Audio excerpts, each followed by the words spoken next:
Айтпайсыңар, биздин берген сунуштарга жооп бергиле. Жооп бере албасаңар эмне үчүн келдиңиздер анда? Менин сунушум биздин коллегалар толук жооп албаганына байланыштуу. Бул мыйзам долбоорун кийинки окууга калтыралы. Жана кийинки окууда да ушундай жооп берсе, анда булардын жумуш ордун карайлы. Рахмат. Рахмат, урматтуу саламатсыздарбы депутаттар, чакырылгандар. Менин суроом ошол Тышкы иштер министринин орун басары сизге да. Сентябрь айында биз элчилик менен баарлашканбыз. Баарлашканда чындыгында бизге штат жетишпейт деп айткан. Ошондо ушул жерде мен сунуштагам. Эң азы 10 штат кылалы деп. Ошо менин сунушум менен өттү да ошол. Бирок ушул күнгө чейин ишке ашкан жок ошол. Эми өзүңөр билесиңер, биздин Москвада миллионго жакын, миллион тегерегинде биздин ошол жакта жердештерибиз жүрөт. Мигранттарыбыз бар. Эми 1 миллион адамга 10 адам аз да, негизи мындай караганда. Болгон 2-3 юристибиз бар экен. 4 милиционерибиз бар экен. Болгону. Жылына Россиядан 2 миллиард доллардан ашык акча келет бизге. 2 миллиард 300 миллион доллар келет жылына. Улуттук банктын берген маалыматы боюнча. Эми ошончо акча келип жаткандан кийин биздин мигранттардан, ошолордун эсебинен биз кыргыз элинин бир 50-60% жашайт да.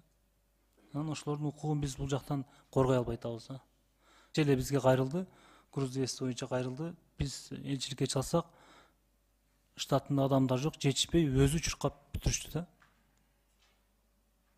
Ушундай маселелер болуп калат экен, көптөгөн көйгөйлөр болуп калат экен. Ошого сиздер ошону бат-баттан иштешиңер керек да. Чындыгында маалыматыңар да жок экен. Миграция министринин орун басарынын бул баяндамачынын сөзүнө мисалы мен толук түшүнгөн жокмун. Толук мен түшүнгөн жокмун.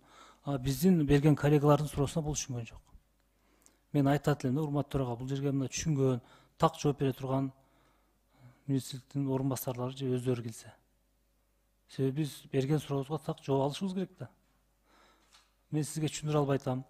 Мен бул жерде айтып койсом болбой калат, расмий болуп калат деген сөздү коюшубуз керек да биз. Бул жер эмне? Бул жер жогорку кеңеш. Ушул жерде айтылышы, ушул жерде чечилиш керек бардык маселелер. Анан силер өзүңөрчө эмнени чечесиңер, тияка барып алып. Айтпайсыңар, биздин берген сунуштарга жооп бергиле. Жооп бере албасаңар эмне үчүн келдиңиздер анда? Мен бул жерде азыр отуруп өзүмөн өзүм мындай башкача абалда калдым да. Сиздер же бул жерде биздерди мындай депутаттарды мындай кенебей келдиңиздерби же даярдыгыңыздар жокпу? Урматтуу төрага Уланбердибаевич, азыркы ушул каралып жаткан маселенин акырына токтомо киргизип койлу. Тышкы иштер министринин орун басары жана миграция министринин орун басарынын экөөнү тең ушул керек болсо жумуш орду каралсын. Менин сунушум ошол. Түшүнгөн жокпуз. Бул жерде айтып койсок болбойт дейт бириси. Экинчиси мен түшүндүрө албадым дейт. Жана ошондой эле бул маселени кийинки жумада караганга мен сунуш берем. Рахмат. Эми ар нерсени айткан менен чечилбейт экен.